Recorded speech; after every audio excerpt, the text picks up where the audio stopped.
My best friend killed another friend with a bat. I had another friend who committed a double homicide and killed a couple robbing a store. My cousin, who I was closest to, got killed in running away from the police. So this is all by the time I'm 14 years old. You got to think, if I'm a 13, 14-year-old kid who lost that many people, didn't go through therapy, and nobody asked, are you okay? I got to live with that. And let me ask you, since you said no one asked you as a kid, are you okay? Yeah.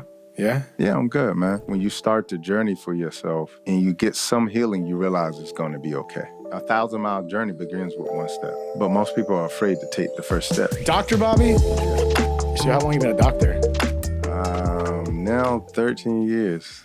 What kind of, and specify for the audience, maybe a little bit about your background, introduce yourself for any listeners that might not be familiar with yourself, please. So Dr. Bobby Price, pharmacist turned herbalist and plant-based nutritionist. I worked for the FDA, worked as a clinical pharmacist in the hospital, and then essentially had this personal journey of discovering my own health because I got diagnosed with high blood pressure as a 16-year-old and discovered the healing ability of food as medicine and made the switch and essentially left the hospital, started using herbal medicine and food as medicine and healed myself first and then start healing other people with it. That's amazing. And I don't want to get political with it, but I'm surprised the FDA hasn't given you more trouble. Go to big pharma to FARM farm, that's kind of against the grain, no? You know what it is that I think what happens is that I'm into like staying in my lane with positive energy.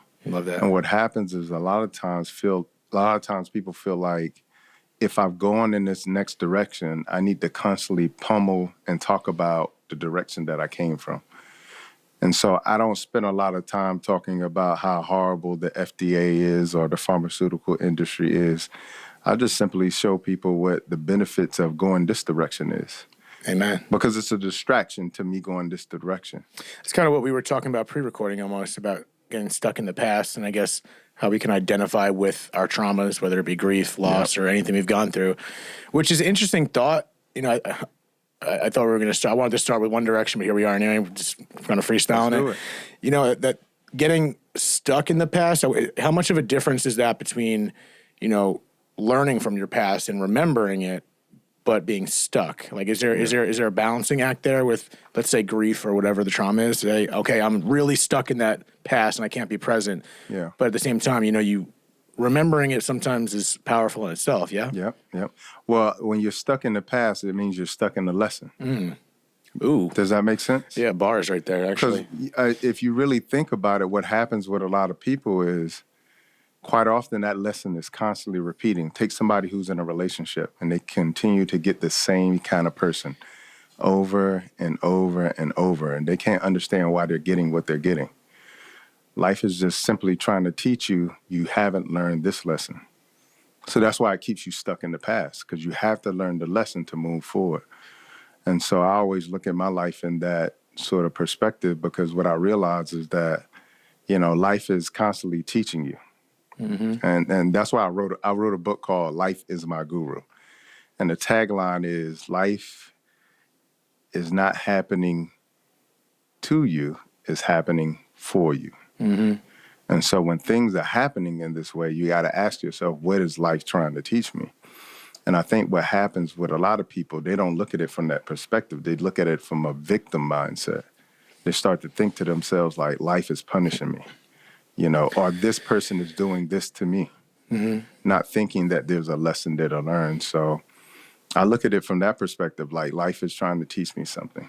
And whenever I get stuck, it's because I'm not learning the lesson. That makes sense. And sometimes it's hard to find the lesson, you know what I mean? Like, sometimes you find those lessons later on, which I think is fine. We have a process in our timeline. But one experience I had that I'm curious to see what you think about it. I had my experience when I was a kid losing my father. Then I had something recently without tapping into it. But I felt like I was able to immediately, maybe it was too obsessive with it. I feel like I saw the lesson while it was happening. Yeah. I don't know if that's a problem or something wrong with me. Like, obviously it's positive, but it was bizarre that in this chaotic, very traumatic experience that we were going through as a family, I was able to stay present while it was happening. And I feel like that's that was a weird place for me. Yeah. A very weird place for me. Yeah. As good as it was, I think. Yeah. You know what I mean? Yeah, I think that's a beautiful thing because there's levels of consciousness, right? You can learn retrospectively, meaning you've gone through the lesson, the experience happened, and now you got to look back and find the lesson. Yeah. Okay? You can learn beforehand, like you see it coming, and then you say, okay, I'm not going to step into the hole. Or you can learn during the experience itself.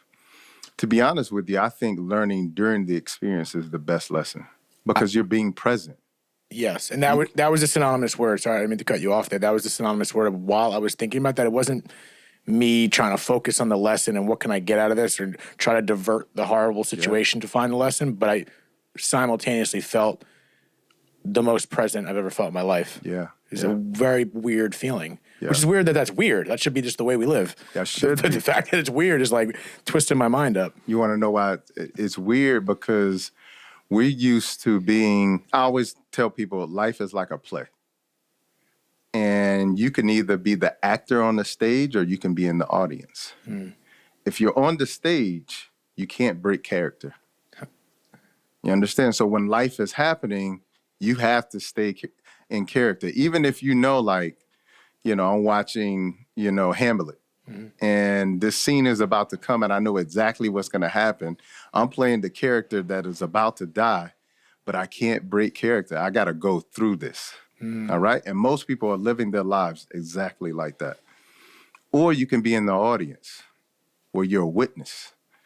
You can be a witness to your life where when something is happening, you're actually witnessing it happening. And that's what I think you were experiencing. You became a witness in the moment. So now you're fully conscious. You're not caught up in the emotions of it. Because once you get caught up in emotions, now you got to go wherever the emotions take you. If you're angry, guess what? You got to be angry. You got to act angry. You got to think angry. You got to help people believe that you're angry. You got to be the actor. And so I think it's so important to become that, what I call a conscious observer in your life and start to witness things in the moment, be present, because when you think about it at the end of the day, the past doesn't exist and the future is just our imagination. The only time we really have is now. So the more present you can be, the more you can start to carve out those lessons in life and become that higher version of yourself. Yeah, we're just programmed, and I don't know how much of it's tribal from hundreds of, all this centuries of evolution. I don't know what it is, but when that present really is the sweet spot because most of the time we're worrying about things that either happen, like you said, we're stuck in the past, worry about things that might happen that haven't happened. And then there's the two situations where, okay, shit's happening right now. You got to handle it. That's where like the fight or flight comes in. That's natural, I think. All right. But when you're in the moment, most of the time it's okay, I'm in this moment right now. That happened, but you're not there. This might happen, but you're not there either. So staying in that present is like the most peaceful opportunity that we have. Yeah. That's how you find your peace. Easier said than done, but I found that in that moment, as weird as that sounds. So it's definitely there, but it just takes, I think, a similar mindset to what you're explaining, and that as cliche and corny as it may sound, that positivity is, there's a reason why all the great minds and everyone's talking about it. It's not just someone trying to make an Instagram buck, but it's real.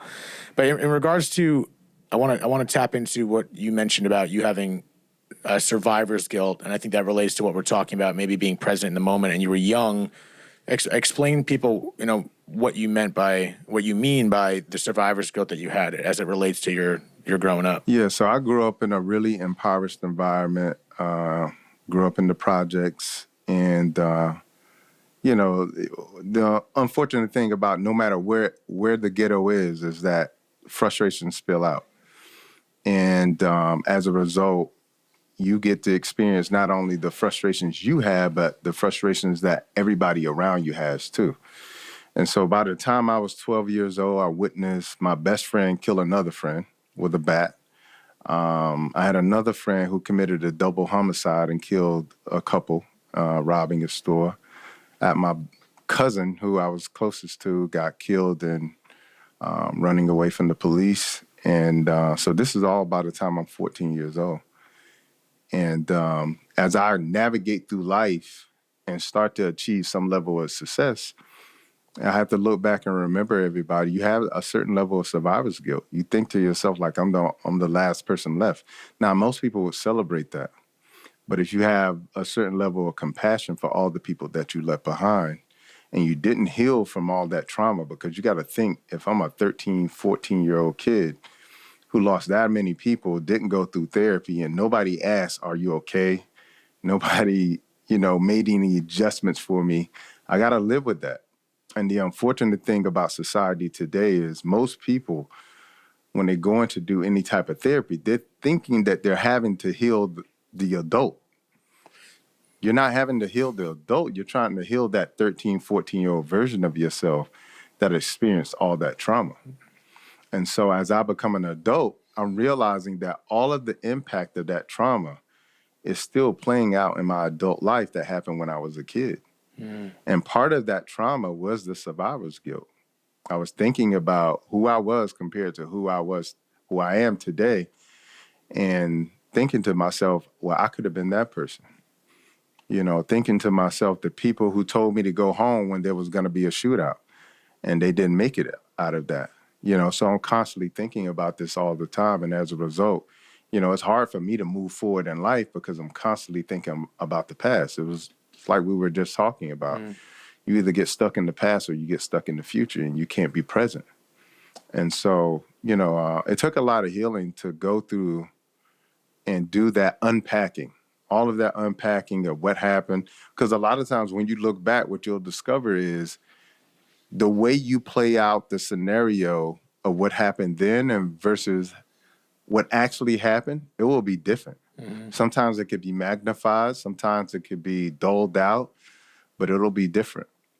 And you have to go back and pull up the rug and sweep everything out from under the rug to discover and unpack what you truly need to heal. And so, that was a huge part of my healing, was just going back and rediscovering, looking at, peeling back all those old wounds, pulling back scars, pulling off scabs, and revisiting things that I never wanted to sort of revisit again. But what is that process exactly? I know you just broke it down a bit, but when you said, what does unpack mean to you? Is it literally just revert back to those times and try to recall the memories, or is it processing or redefining certain things that you felt or gone through? Yeah, well, for me, I can't say what it is for everybody, but Right. for me, I was looking at parts of myself today that I wasn't in love with. Sometimes acting out an intolerance, sometimes, not allowing people to be close to me, not allowing myself to be close to others, and really doing the work to see where that came from. And when did that start? Because you could look back on your childhood and see a part of your childhood where this is a part of my childhood, like I was super loving, like I used to invite people over. And then I remember another part of my childhood, I didn't let nobody come over. The second half, after Yeah. 12 to 14, Yeah. 15. Yeah, like I used to write girls' poems. No more poems anymore. So That could be a lot of reasons, but you see what I'm saying? Like, I got you. You start to see where the shifts happen. And then you say, okay, well, the shift happened when all of this happened all at once.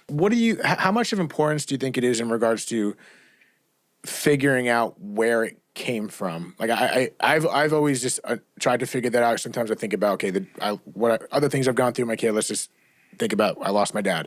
And I try to relate the things that I have today.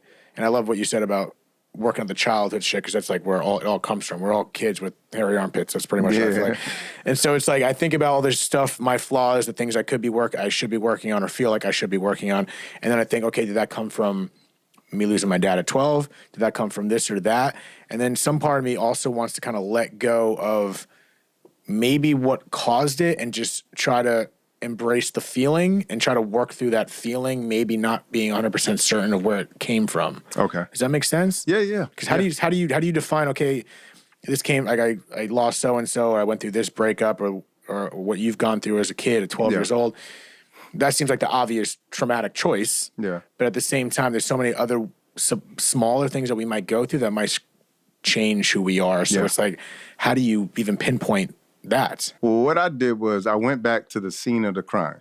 Oh, damn. You really pinpointed it. You got to really look at it that way. Yeah. You go back to the scene of the crime and you think to yourself, what emotion do you remember the most? Because here's the thing about life. You may not remember what time it was. You may not remember all who was there. but what you will remember is what you felt like in that moment. And so you go back to the scene of the crime, you remember what you felt like. I'll give you a case in point. When my cousin was killed, I remember the morning my dad went out to look for him because he had been missing for 3 days. And my dad goes out, and I heard him pull up in the yard. And when he pulled up, I ran close to the door just to see, like, if he found him. And when he walked in, he told me he was dead, and he walked upstairs.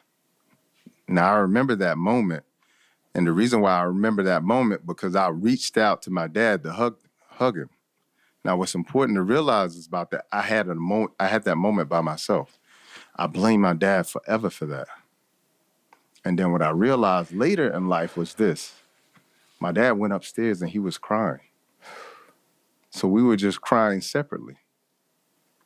And so I had to forgive my dad, then I had to forgive myself. Damn. You see what I'm saying? So you got to go back to the scene of the crime and do the work. And most people don't want to go back and do that unpacking. Yeah, it's too scary. Yeah. It's scary, but it's like you got to go, if you're going to go around the storm, it's not going to work. If you go through the storm, you're going to get through it a lot quicker. Exactly. And that's the thing where it's so ironic that we think we're doing these things to protect us, but we're doing all these things that are, excuse my French, but I'm not going to say it, effing us up more. Yeah.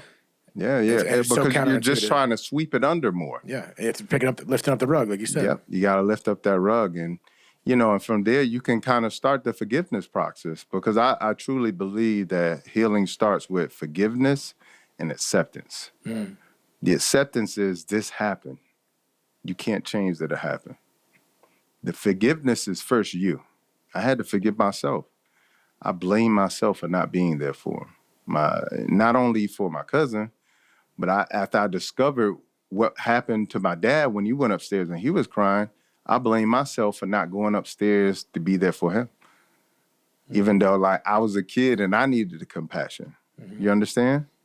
So it's so important to do that work. I tell people, there are little things, but if you're willing to be vulnerable enough, you'll know exactly what they are. Most people know exactly what they are. They just got to be willing to unpack it. And what is that process for you to find that willingness? Is it just kind of, I'm at a point where I need to do something? Is that usually what it is? I was tired of getting what I was getting. Right, and that goes back to what you were just saying. I was tired of getting what I was getting and being who I wasn't. I knew who I wasn't as an adult. I knew that wasn't me. I knew at one point in my life, like, I was a happy-go-lucky kid. I was the kid who would, do funny things with people. I was the lover boy. Like, I was all those things at one point. And to a certain level, you feel like a slave. You feel like a slave to all of the emotions that are overtaking you anytime you think about this. You feel like you're captured and shackled by your past. And I just didn't want to be that anymore. And sometimes you feel like you're acting out and you're like, I didn't even want to do that. Just a response. It was just this natural trigger. And, so, the thing is, you have to look at it and you have to say, it's very easy to say, this is who I am, which is what most people do. But who you believe you are and what you are two totally different things. There's a difference between a doing and a happening. And for me, when I looked at these emotions and things that were coming out of me in the form of anger or, blocking people away from me, it wasn't a happening, it was a doing. I was doing this. And I was doing it for a reason. And of course, you will discover at some point you're doing it for the sole purposes of protecting yourself. Yeah, and that's you think you're protecting yourself. You think you're protecting yourself, and you just anyway. It's and sometimes it seems, I think it gets kind of illusion that you are protecting yourself because you put it so deep subconsciously, and then subconscious runs what 90% of our life or whatever. Don't quote me on that number. Yeah. And we don't even realize it. I mean, think about your subconscious. It's just habitual. It just constantly happens. You put that shit deeper and deeper. Like you said, you didn't want to react like that or respond like that with that trigger. Yeah. That's the exemplifying the exact response that our body just has inside us that we have to release through that acceptance and forgiveness. Yeah, yeah. And then what happens is that damn, you end up. I took ownership. I said that anytime I did a certain thing, I made myself apologize for it. And I wasn't the kind of person that apologized to people. So to someone or to yourself? Yeah, if I did it to someone or to me, I would apologize to them. Okay. That was the deal I made with myself. You're going to have to apologize. So one of the places you're going to store a lot of that hurt and regret is in your ego. All of this is coming from your ego. Your ego is actually there thinking it's protecting you. And so one of the places that I had a tremendous amount of ego was on the basketball court. And so do most players I play with, for sure. But yeah. And so, like, for me, I would notice that the only place that I would find myself aggressive and sometimes even violent was on the basketball court. Everywhere else in life, I was just fine. And so I would know, there was a point where I stopped playing basketball for like a whole year. I wouldn't even play because I was just so disappointed in myself and how I was handling myself when I would play basketball, when I would get frustrated. But I realized that was the place that I found as a release to act out, to be aggressive, to take advantage of people or whatever it may be. And so I discovered that this was a cop-out, not just playing basketball. That's a cop-out. You got to find a way to play basketball and be an actual human being. Yep. And so I told myself, anytime I do something that's inappropriate, I'm going to apologize to people. And now I'm looking like a fool. Like the whole time I'm playing.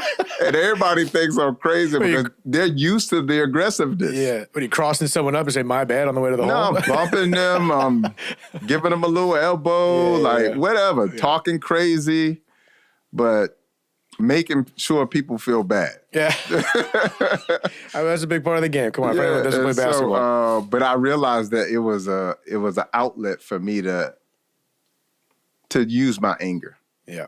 Especially as a man, right? Yeah. That aggression. Yeah. And so I said, you're going to have to apologize every time it happens. And I started apologizing, and I was like, you know what? Like, I got to heal. Because I can't be doing all this apologizing. At some point. I need to get correct. Yeah. So that was literally the beginning of the journey for me, to be honest with you. That's pretty badass. Yeah. So what is your opinion now for someone that, because I feel like, correct me if I'm wrong, a lot of this healing for you happened later in life, as we've been discussing. Right? Yeah. It wasn't exactly identified or consciously worked through during a very primal years of your life. Yeah. So at any age, if someone is going through whatever traumatic experience, obviously with the conversation, this podcast of seeing death or experiencing grief and loss, is everything you just said part of that? You think that applies to when someone's going through it now? Like, what is your opinion? Obviously, you can't speak for everyone. Yeah. But what is your opinion of if you are going through grief right now? You think it's a similar template? Yeah, it's very similar, bro. But I will say this. My life is a roadmap. Of course, you can take different directions if you want to, and you should. But what I try to do is I try to be this vulnerable and open with people so that they can understand that there is a roadmap that you can take if you don't know what to do, because most people in these scenarios feel lost. Mm.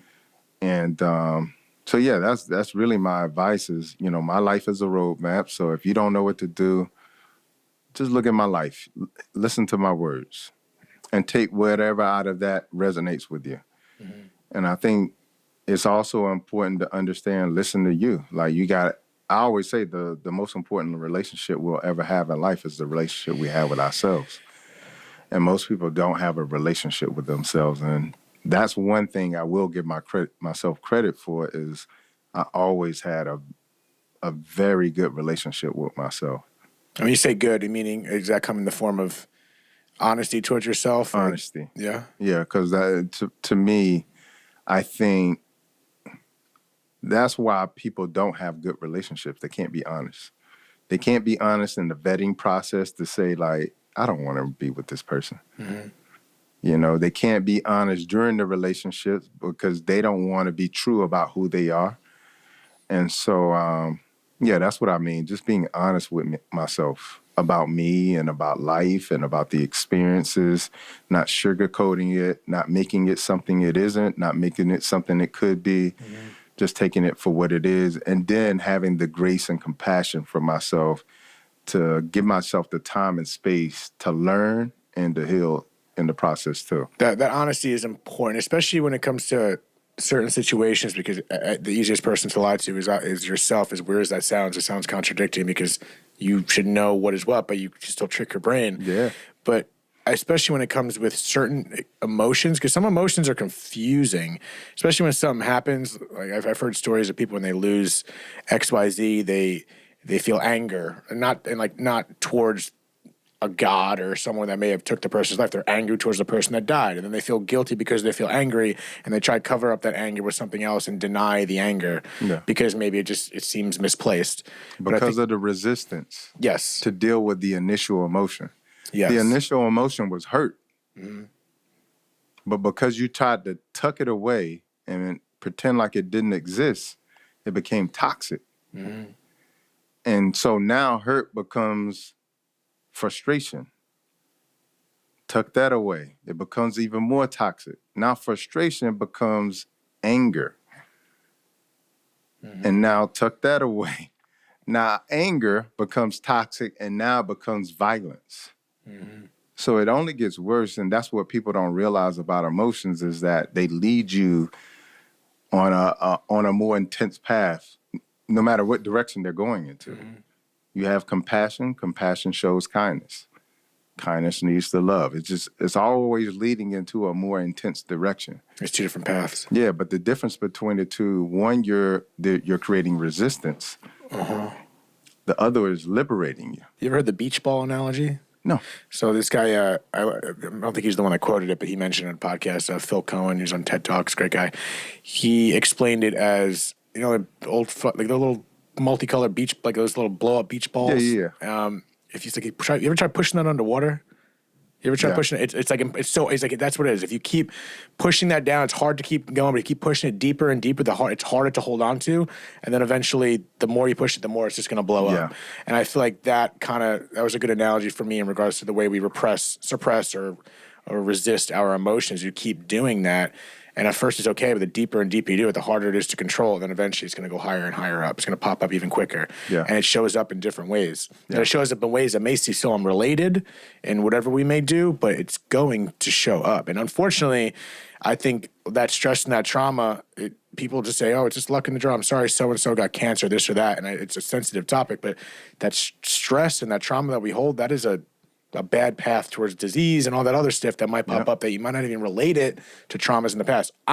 You know way more than me on that, so I'm talking out of my ass. No, you're not. But you know what I mean? The example I'm thinking in my head now, and this is gonna rattle a little feathers, but like take a priest, a Catholic priest, right? They have to take a vow that no sex, suppressing a natural urge. Yeah. Okay. Then what happens? It comes out vile. Yeah. Yes. Then little boys end up getting molested. Yeah, so, I mean, that's a rough one right there. Yeah, you see what I'm saying? So like you have to understand, when you suppress anything, it's going to come out vile. It's just like when you squeeze an orange, you're never going to get apple juice. You're only going to get what's already in you. You understand? And that's what I see in life and that's what I'm learning in this stage of my life, is that be careful of what you tuck away inside of you. Because whenever you're squeezed in life, that's what's coming out. And there's a lot of ways. I feel like there's not. I think that's a good, in my opinion, I agree with that as a general foundational motto or rule. Do take it with what you will. But I think it's about also finding that outlet, right? Because I feel like there's a million different outlets that might work. And it might be disguised as basketball, but that might not be healthy either, the way you were doing it, as you were explaining it. But there's different outlets, and it's about finding that for you, whether it is talking. Maybe talking is not, maybe people don't want to do that. And I think that I like talking, but also maybe that's not for everyone, even though I think it can be. That's just my opinion. As long as it's not resistance. Yes. If the outlet doesn't create even more resistance. See, basketball created more resistance. Yeah, how exactly? Just because you were just... Because it gave me an outlet to act out my rage. Right, there it is. That's more resistance. It's only going to lead to more and more violence. Which can be confused as a release. Yes, confused. Yeah. And so had I taken that as an opportunity to be creative, to say, all right, I'm going to go express, the emotion of hurt through creativity. Mm-hmm. That's a totally different outlet. Yeah. And a totally different outcome. But most people think that the only way you can express hurt is with frustration, violence, anger. That's not the only way you could do that. And I think that was sort of my false, point that I made to myself, was that I'm angry, so I'm gonna go act out that anger on somebody else. Yeah, it's usually where it comes from. Someone else gets the other side of it. Yes. And it's a standard projection, I guess, right? Yep. God, human beings are so complicated. Yet I feel like it is relatively simple on paper to work it out. Yeah. It's like the secret sauce is like, just do this, but there's just so many layers. As long as we're willing to put in the work and just not, like you said, suppress it, avoid it, just handle it, because we're not protecting ourselves by just tucking it away. That's for damn sure. I mean, I've realized that. Yeah. And I feel like a lot of people, that's one of the patterns that I'm seeing with people that are going on their healing journey. Yeah. It is that facing it. It is that facing it and not sugarcoating it, like you said. It's just getting right after it. Yeah. But it's easier said than done. It's scary. Oh, for sure. It's scary because you might see some things you don't want to see, even though you know it's there already. Yeah. And I think that's the scary part, is when you embrace the hurt, you think you become the hurt. So that's why people go in the other direction. I think the word embrace, right? A hug. Mm-hmm. You don't hug everyone forever. You hug them and say goodbye. Yeah. So it's like hug it and then let it go. Yeah, but the hurt feels like forever in the moment. Yes. Especially when you're, prolonged for sure, but especially in the moment. It doesn't feel like it's going to be over. No, that's the hard part. Yeah, so to revisit it feels like you're revisiting forever. Mm-hmm. And you're going to get caught up in forever. I think that's what happens with people, and people just don't want to get lost in the hurt, and that becomes who they are. So what the idea is, I'll take this hurt, and the idea, they're thinking they're releasing the hurt, but what they're really doing is creating more resistance. And case in point is you. You've worked this out for your personal stuff. Yeah. And let me ask you, since you said no one asked you as a kid, are you okay? Yeah. Yeah? Yeah, I'm good, man. I think what happens is when you start the journey for yourself and you get some healing, you realize it's going to be okay. Just a little bit. Yeah. And I think it's just like every journey, 1,000-mile journey begins with one step. Mm-hmm. But most people are afraid to take the first step in that direction. And do you think that first step is because of the fear of just putting yourself in that hurt again? Yeah, you don't know when it's going to end. There's no time lapse on it. There's no end date to it. But what is that? How come people, general people, including myself, what is that about not think, like we just don't think it's going to end, or not, as opposed to not knowing when it's going to end? Because what is the natural feeling of just, I'm going to stay stagnant, I'm not going to be proactive? Why do we expect that we're going to get better by doing nothing? Because we think that we can make things disappear. Like that's what life teaches us in so many different ways. It's like, I'll just make this go away. Yeah, we don't even know how, but we're going to do it. No, just make it go away. Pretend like it. Like how many people are just pretending through life? They're pretending to be someone else. They're pretending. We're in LA, my man. That's what I'm trying to tell you. I didn't want to go there, but I'll take that bullet for you. Yeah, I just lost 1,000 followers. It's all right. But you see what I'm saying? It's like the way life is set up today is set us up to pretend and not be who we really are. As a matter of fact, in my opinion, that is the most dangerous person in the world. The most authentic person, the person who's fully connected with who they are and accepting of who they are, that's the most dangerous person in the world. Mm-hmm. You can't trick that person. Nope. They're not negotiating with you. You can't buy them off because they don't need anything. And so I think because of that, we live in a pretend world, and we believe that everything can be imaginary. We can make things go away when we act a certain way. Oh, man. Sorry, I think about all my problems just flashed across my eye in that moment. So if I went cross-eyed, for anyone watching on YouTube, I apologize. Damn, man. No, that's real shit. And I appreciate you sharing a process that's worked for you. So I feel like this is it. This is part of the conversation. And again, it's not going to work for maybe your specific methods might not work for everyone, even though I personally think, it's a pretty damn good foundation. And then from there, you still pave your way. But I think, like you said, it's that first step. It's the first So step. if you are going through grief, you just lost someone, it's not going to, if you just broke your arm, it looks like the worst thing in the world. How the hell is this going to heal? But it will get there step by step. But it's very hard to see the trees through the woods when you're in it. Yeah. And that's one thing I've said a million times in this podcast. But, regardless of any experience we go through, hearing stories of that process and getting to a place I think you're happy with. Yeah. Look to other people sometimes, you know what I mean? Yeah, for sure. Get good people in your circle. Find somebody you can be vulnerable with, whether that's a therapist, your mother, your girlfriend, or whoever it may be. I think we need each other. And I think we live in a society today where everybody's trying to be independent, as opposed to you go back 50 years ago. If you were a kid, you lived in the house till it was time to be a real adult. Now you got kids leaving the house at 17 years old. Like, nobody wants to actually, be who they are. Like, if you're a kid, be a kid, and I think as a result of that, like, that's where we're at. That's why we can't deal with our pain effectively, because we don't have the outlets to do it in terms of, like, people around us. But we also don't have the coping skills either, because we don't actually deal with any situations in life. We just sweep them under the rug. Yeah, we ain't taught that. In my opinion, the whole education system needs to be rewritten in many ways, because these are fundamental things that I think is nice to know. You as an example for at 12 years old, growing up, seeing all that violence and killings and murder and death. Yeah. No one, you had to figure it out. And it's a blend of both. I think part of life is getting thrown in the fire and figuring it out. But at the same time, you need a little bit of guidance to get you there. And maybe some people carry that burden and get on a podcast and talk about it to hopefully educate other people. Yeah. Or hearing this conversation. Yeah, and that's the whole point of this whole shit. Because it's important to hear that, because not everyone some people you said find someone you can be vulnerable with. Yeah. It's sad. Some people don't have that.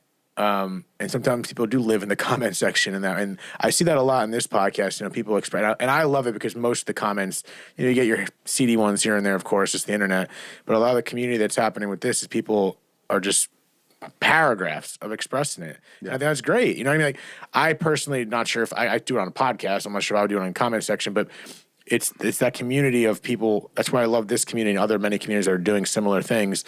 It's that it's giving people an outlet. With the beauty of the internet, as dangerous as the internet is, have that community to express yourself in written word, because you might not have someone there. Yep. But now we can connect with people across the world.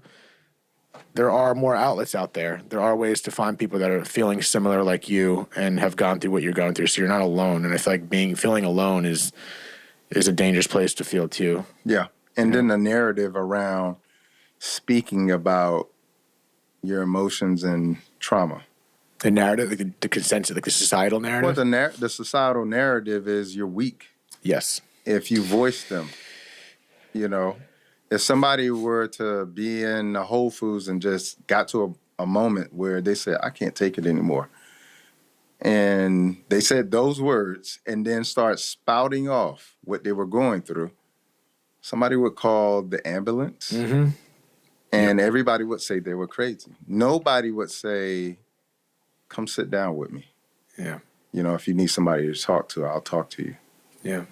And so that's the kind of society we're in today. So we have this narrative around how you handle your trauma as well too. Yeah, and everyone, and we don't have all the answers. We just have our own experiences. I think that's why, again, it's important to hear your experience, because this might specifically work head on for everyone, but then also might pull a couple things from you. And that's why it's important to talk about this shit and hear this out. Yeah, 100%. Whew, dude, I appreciate you you hopping on here and sharing that. We didn't know 100% where it was going to go. We had an idea, and I thought it worked out beautifully. So I appreciate you taking the time and whatever the hour-long Uber from fucking Hollywood.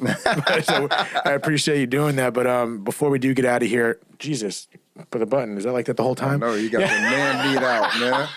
Tuck that man me away, man. My chest was just, the Italian flow is coming out. Anyway, thank you again. If there's anything you want to plug or any last words or anything you want to, if like you didn't get off your chest, feel free to rip the mic apart. No, I always tell people, the unhealed version of you makes very different decisions than the healed version of you. And so a lot of times we're getting what we're getting in life because we're not doing the work that requires to be healed. And so I would urge people to start that journey for yourself. And it doesn't matter how you start that journey, but start that journey for yourself. That is your greatest work in life. And there's a difference between having a job and your work. Your job, you could be hired to, you could be fired from, but your work in life is something that you're born with. It's a seed inside of you that's given to you by God. And that is the work that you need to do while you're here to evolve your soul. I believe that before we come down here, our whole purpose is to evolve spiritually. That's our whole purpose. We're spiritual beings having a human experience. Don't take this shit too hard. These are just lessons to evolve you spiritually. And so remember, the highest version of you is the healed version of you. Do the work.